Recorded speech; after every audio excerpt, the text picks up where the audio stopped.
Bingerville, ville située à l'est d'Abidjan, ce petit village de pêcheurs au XVIe siècle est entré dans l'histoire de la Côte d'Ivoire. Ancienne colonie française, Bingerville devient la deuxième capitale du pays entre 1900 et 1934 après Grand-Bassam. Dans ce reportage, nous revenons sur l'histoire d'une ville et ses vestiges coloniaux. Bingerville, à l'origine, s'appelait Alobé. Et lorsque la capitale va arriver ici à Alobé, les colons vont trouver que Alobé faisait un peu trop indigène. Ce n'était pas un nom civilisé. Alors il fallait trouver un nom, selon eux, civilisé. C'est comme ça le commandant Oudaï. Le commandant Oudaï va proposer Bingerville. Qui est le commandant Oudaï? Le commandant Oudaï, c'est un des travailleurs de la colonie, lui c'est un colon, le commandant Oudaï. Et c'est ce dernier qui va proposer Bingerville en mémoire de Louis-Gustave Binger, qui fut gouverneur de la colonie de Côte d'Ivoire. Et voilà comment nous avons pris le nom Bingerville à partir de 1930. Plus d'un siècle après, la ville garde jalousement la silhouette majestueuse de ces vieilles bâtisses de la colonie. Comme ce palais de l'ancien gouverneur Gabriel Louis Engoulevent, construit en 1905. Mais il faut dire que Binger même n'a jamais séjourné ici. Comment ça? Binger n'a pas fait Bingerville et on porte le nom en mémoire de ce dernier, c'est tout. Le premier gouverneur qui a séjourné ici, c'est le capitaine de cavalerie Gabriel Engoulevent. Gabriel Engoulevent, c'est le premier gouverneur qui a séjourné dans ce palais-là. Cet administrateur colonial français fut nommé gouverneur en 1908 pendant la résistance à la pénétration coloniale en Côte d'Ivoire. Sa mission, asseoir l'autorité de la France sur le territoire ivoirien. Ici, là, c'est le poste de commandement du gouverneur Engoulevent. Il ne descendait pas. Il restait toujours là, debout. Là, c'est le point de rassemblement. Et il était là, et puis il donnait les instructions. Voilà. Mais au temps du gouverneur Engoulevent, le bâtiment que vous voyez là, qui est le réfectoire aujourd'hui, ce bâtiment était la prison au temps du gouverneur. Et c'est ici, en 1912, que le gouverneur a emprisonné le prophète William Wadé Ariste. C'est ici, il l'a emprisonné. Le bâtiment du bas, là-bas, c'était le logement des Européens qui travaillaient avec le gouverneur Engoulevent. L'autre bâtiment, c'était les bureaux annexes de ces Européens-là qui travaillaient avec le gouverneur. En 1935, le palais a servi de foyer pour les métis, des enfants issus de l'union entre les colons et les femmes noires. Au temps d'Engoulevent, il était formellement interdit à tout Européen d'avoir des relations amoureuses avec les indigènes. Lorsque l'on te surprenait dans une telle relation, on fermait ton commerce et puis on te faisait repartir en Europe. Alors, les Européens vont tomber sous le charme de nos mères, les indigènes. Et le fruit de cet amour, de cette alliance, ça sera les métis. Mais de peur de voir leur commerce fermé, ils ne reconnaîtront pas la paternité de ce fruit-là, de ces enfants-là. L'histoire que nous avons vécue est vraiment unique. C'est des premiers métis dans un pays où il n'y avait que de noirs et il y a des métis qui ont apparu comme ça et tout ça, donc c'est pas facile. Rejetés de leurs parents du côté blanc, abandonnés par leurs parents blancs, et puis du côté noir, on était toujours titillés. Nos frères avec qui on était se moquaient toujours de nous, nous traitaient de café au lait, de cochon gratté. Les frères noirs. Oui, les frères noirs nous traitaient de café au lait, de peau grattée. C'était pas facile. Le peu d'entre eux qui portaient le nom de leur père ont été contraints de changer d'identité pour briser les liens de parenté qui existaient entre eux et les colons. Pour certains, au départ, ils avaient été reconnus, et puis après, je ne sais pas s'il y a eu une pression de la part des autorités du moment qui ne les ont plus reconnus. Donc, pour beaucoup d'entre eux, certains portaient le nom de leur père, Mais quand ils sont rentrés à l'orphelinat, non, on a dû changer leur acte de naissance pour enlever le nom. Et à la place du nom du père, ils ont donné le prénom de la maman. Alors ça, c'est une grande blessure et quelque chose de très frustrant, même qui est humiliant pour surtout les garçons. Aujourd'hui, son association milite pour le respect des droits des métis. Dans le cadre de cette association, on essaie de pouvoir maintenant mettre en place, je dirais, une commission qui va pouvoir faire une plaidoirie, et essayer de voir et demander à la France et toucher notre gouvernement et tout, et toucher aussi celui de la France pour essayer de rendre droit à ses parents, nos pères qui étaient là, qui étaient des enfants issus de colons. Et là, vous êtes assis dans le bureau du gouverneur, c'est ce qu'on vous a dit. Oui, c'est ça son bureau. Il est resté en l'état. Depuis le sol, les carreaux, jusqu'à la toiture, tout est authentique. Du matériau importé d'Europe pour la construction de ce palais. Vous voyez comment il est haut? De nos jours, les bâtiments modernes sont beaucoup plus bas. Vous comprenez donc que les anciens, les colons, ont disposé pour l'avenir. Là même sans climatiseur, l'espace est aéré. Dans ce bureau se trouve le coffre-fort du gouverneur, dont on ignore le contenu. Il y a quelque chose de très important qui se trouve dans votre bureau. Oui. Voilà, vous avez parlé du coffre-fort. Oui. Merci. Alors, c'est un coffre, c'est celui qui est à l'angle là. Oui, alors j'ai peur de l'approcher parce que simplement c'est un héritage de la colonie. Et ce bâtiment est un patrimoine historique. Ce coffre est là, il n'a jamais été touché, il est tel que les colons l'ont laissé. Je ne saurais donc vous dire le contenu.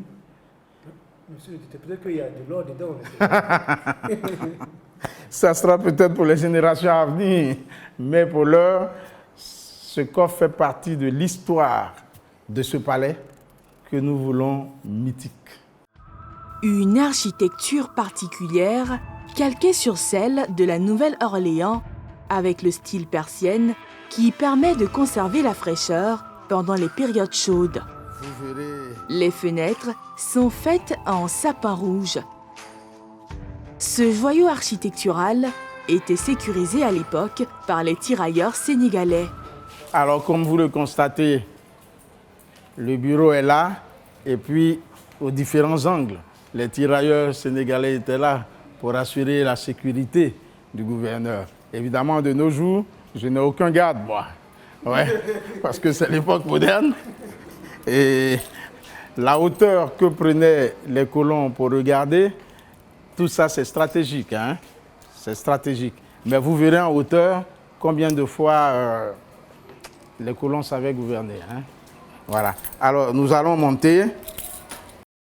Au-dessus du palais se trouve l'abri du gouverneur, une cachette qui permettait à l'autorité française d'observer les mouvements d'humeur de la population.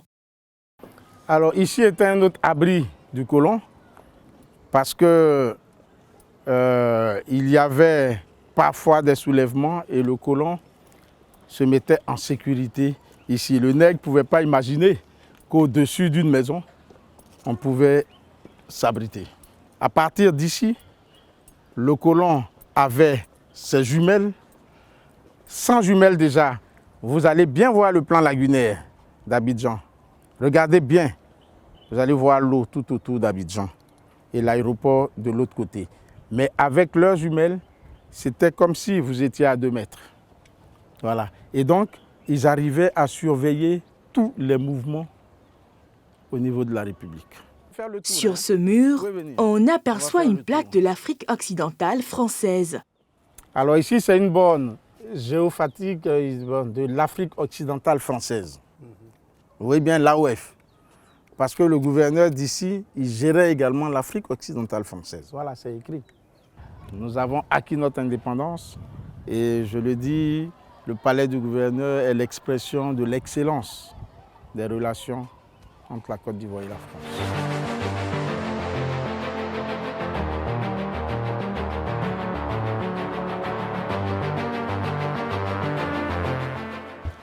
Attention! Yeah. Attention! Yeah. Attention! Yeah. Le site était à l'époque occupé par le village de Santais, deuxième village à Tchang de Bingerville. Ces derniers ont été contraints de quitter les lieux. Yeah.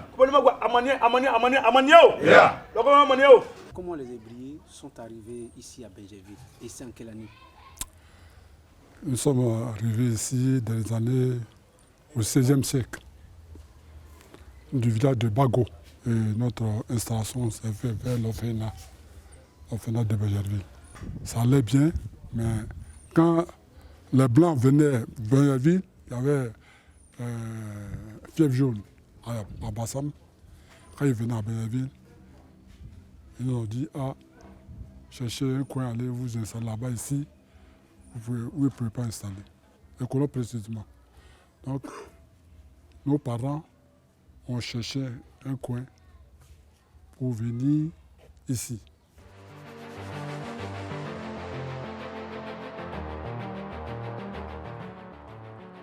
Les relations entre les colons et le village de Santais n'ont pas été toujours au beau fixe. Quel a été vos rapports avec les colons à l'époque? Vos Avec- parents, qu'est-ce qu'ils ont fait avec eux? les Parce qu'on colons? les a chassés de leur terre, ils sont venus Non. ici. Les colons, là, les colons, en tout cas, ils maltraitaient, ils nous maltraitaient. Ils nous maltraitaient. Et quand ils font les besoins, ils mettent dans le feu, ils jettent dans nos villages quand on était là-bas. C'est tout ça qui a fait que, quand ils ont dit de quitter, on a préféré quitter et venir ici. L'installation des colons à Bingerville aurait été motivée par sa position stratégique. On était en 1900. Puis Bingerville est choisi comme capitale. Et ils se sont basés sur quoi? Est-ce que vous avez l'histoire? Ils ont choisi Bingerville parce que, tout simplement, ici, c'est la savane. De loin, les Blancs aiment habiter où ils voient loin. Donc, quand ils sont venus, ils ont constaté qu'ils peuvent habiter ici. De loin, on voit tout. On voit tout. Ceux qui viennent faire de bonnes choses, on les voit. Ceux qui viennent, ils sont en palabre ou avec les gens, ils les voient.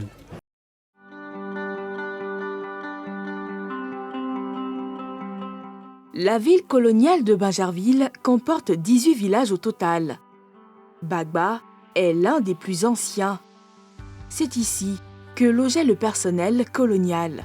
Gbagba existait avant 1900. Mais quand vous regardez dans les livres d'histoire, par exemple dans le mémorial de la Côte d'Ivoire, on vous dira que Gbagba a été créé en 1900.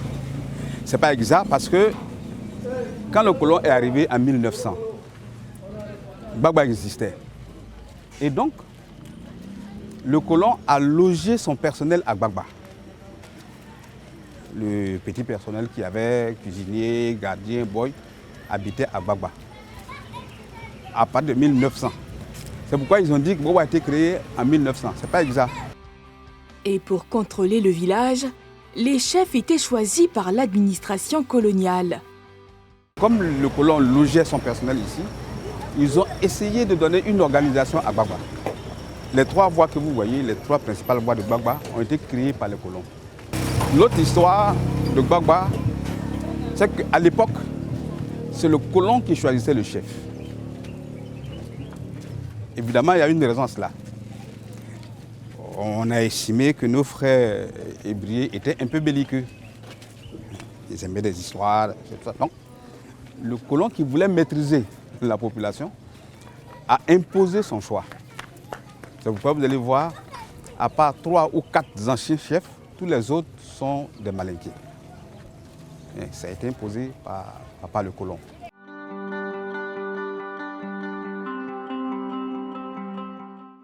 Le village abrite aussi le plus vieux tribunal coutumier du pays, construit vers 1800. C'est une statue qui représentait en quelque sorte le tribunal. Vous voyez, il y a un buste qui est là. Quelqu'un qui est emprisonné. C'était pour symboliser le tribunal à l'époque. Mais c'était longtemps avant l'indépendance de la Côte d'Ivoire. Le juge de l'époque était le chef du village. Il était considéré comme un juge de paix qui avait pour compétence de régler les affaires de divorce et d'état civil. Le chef de village de Gbagba, à cette époque-là, était juge de paix. Le juge de paix, c'est des personnes influentes dans le village qui jouaient ce rôle-là, qui faisaient office de juge de paix. Mais comme je vous l'ai dit, c'est simple, il n'avait pas compétence en toute matière. C'était juste pour l'état des personnes. Pour les autres matières, on partait au tribunal à Bassam. Ce tribunal a fonctionné jusqu'en 1915. Depuis cette époque, il est resté sans activité. Le site croule sous le poids du temps, abandonné depuis le transfert de la capitale à Abidjan. Nous essayons de préserver le peu qui reste aujourd'hui. C'est l'administration qui devait le faire. Et puis avec la création des tribunaux modernes, après Bassam, on dit qu'il y a eu le tribunal de première instance d'Abidjan, où c'était des colons qui étaient les juges. Ça a été complètement délaissé. Et la situation s'est aggravée après 1933, lorsque la capitale a été transférée de Bingerville à Abidjan, en 1933. Depuis lors, rien n'a été fait. D'ici quelques années, si rien n'est fait, ce tribunal coutumier qui retrace une partie de l'histoire de Bingerville et de la Côte d'Ivoire sera qu'un vieux souvenir.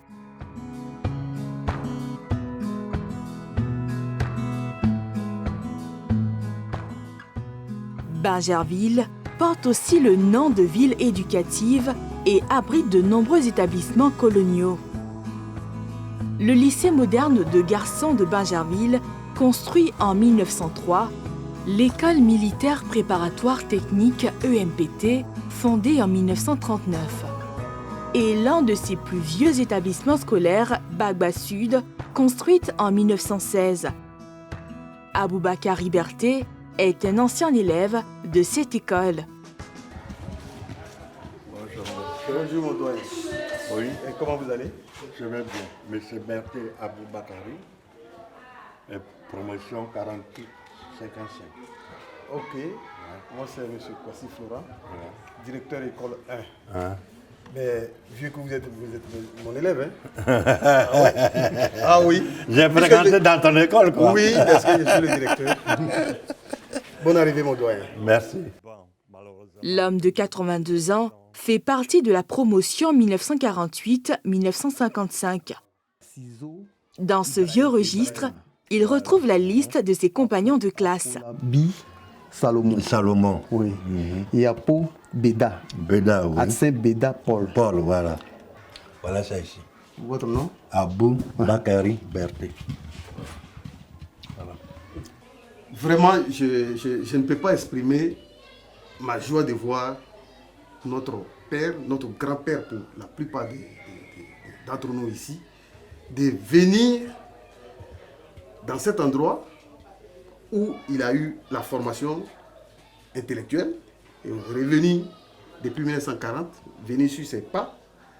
Vraiment, nous, on est très honorés. Parmi les anciens élèves, des personnalités bien connues du paysage politique. D'après mes recherches, j'ai pu tomber sur des noms qui m'ont fait penser notamment au ministre Étienne Ahin. Ouais. Le ministre Étienne Ahin. J'ai retrouvé des documents ici qui montrent que... Il était ministre de quoi? Ministre des Sports, Étienne Ahin. Étienne Ahin, c'était ministre des Sports? Ouais. Okay. C'est Aké, Siméon Aké, Yes. qui était le ministre des Affaires étrangères. Ah, ok. J'ai même trouvé le professeur Francis Vaudier. Le professeur Francis Vaudier, dans mes recherches aussi, j'ai vu le professeur Francis Vaudier ici. J'ai pu rencontrer aussi les documents de l'ambassadeur Aïdara qui était en Côte d'Ivoire en France. Était À l'époque. à l'époque. Plus de 75 ans après, l'ancien cadre de la Citaraï se souvient des moments forts passés dans cette école où il a fait ses premiers pas. Ma classe était là, avec le professeur Assa Bobby Assad Topil, paix à son âme et bien d'autres. Quand vous avez fait une faute, quand M. Tapa Mathurin veut vous prendre, vous pouvez être là, au bout là, et vous pouvez être au bout ici, et puis ici avec son bâton là, il vous chicote. Quand vous prenez 2 coups comme ça, quand vous arrivez à la maison, vous savez qu'il s'est passé des choses à l'école. Demain là, vous n'allez pas recommencer. Bon, il paraît maintenant on ne frappe pas les enfants. Ils sont devenus des petits bons dieux. Des souvenirs qui ont marqué à jamais la vie de cet homme qui œuvre avec ses anciens compagnons de classe pour le bien-être des élèves de cette école. La ville de Bingerville abrite aussi la plus vieille école d'art de Côte d'Ivoire, le Centre technique des arts appliqués, CTAA, fondé par un Français. Charles Falfon, comme ça arrivé en Côte d'Ivoire depuis les années 1920, il a eu à parcourir certaines localités du pays, c'est-à-dire Danané, Dembokro, Bassam, et il s'est installé définitivement à Bingerville en 1931. Peintre et sculpteur, Charles-Alphonse Combes était un passionné de l'art. À partir de 1932, il a créé un atelier d'art privé. Et ça, à partir de là, l'objectif était de vivre de son art. Il sculptait et il vendait avec des élèves qu'il recrutait. Et au fur et à mesure, compte tenu de l'évolution, la qualité de ses œuvres, le gouvernement, son temps, a érigé son atelier en école d'art. Donc, ce fut la première école d'art en Côte d'Ivoire, depuis 1958. Ses œuvres expriment son attachement à son pays adoptif, dont il a acquis la nationalité dès son indépendance. Voilà, cette œuvre est le témoignage de l'amitié qu'il a liée avec le président Félix Houphouët-Boigny, parce qu'il a dédié l'œuvre à la famille Houphouët-Boigny. Ici, l'œuvre est intitulée Le guerrier mourant. Ici, le guerrier mourant évoque les 2 grandes guerres mondiales auxquelles le monde a été confronté. Donc ici, il présente un guerrier avec tous les traits qu'on voit. Vous voyez les traits sur le visage, les traits relatent la souffrance d'un guerrier qui revient de la guerre. Donc il a dédié cette œuvre au président Félix Houphouët-Boigny en 1962.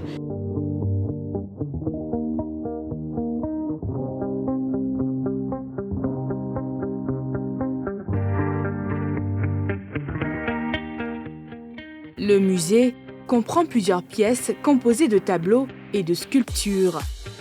Un héritage qu'il a légué à la Côte d'Ivoire. Bon, ici, nous avons la suite de la collection du musée. Puisqu'on a dit que le musée a 2 collections, il y a la collection de Combes et ses élèves. Et aussi, nous avons la collection qui représente les travaux des élèves du CTA. Puisque l'école, c'est la continuité de l'œuvre que Combes a commencé en 1931. L'école a évolué aujourd'hui. Nous avons 9 spécialités qui sont représentées là. Les œuvres que vous voyez là représentent les différentes spécialités. Ici, on a la spécialité tapisserie. Tapisserie, les élèves en tapisserie, ce sont eux qui ont réalisé ces œuvres. Et aussi, on a la mosaïque. La structure est devenue le CTAA en 1994, Centre technique des arts appliqués, où l'on enseigne aujourd'hui une dizaine de spécialités, parmi lesquelles la sculpture, la perspective, le staff, le design textile, la tapisserie, la mosaïque, la communication visuelle. Qu'est-ce qui est représenté, je veux dire? C'est une feuille de laitue. Une feuille de laitue? Monsieur, c'est un faux plafond inspiré d'une feuille de laitue. Voilà. D'accord. Donc l'élève s'inspire d'un élément de la nature et va faire des compositions en fonction de l'objectif qu'il veut atteindre, c'est-à-dire décorer un faux plafond. La formation ici dure 3 années et permet aux élèves d'avoir des outils nécessaires pour s'insérer dans le tissu social.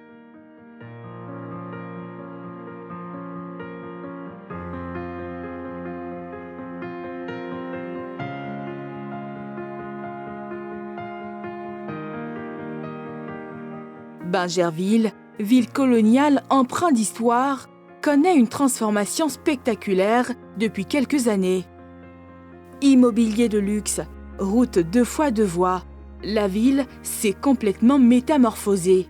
On a reçu plusieurs phases de bitumage, ça il faut le dire. Il y avait la première phase qui était autour de 9,500. 9 km 500.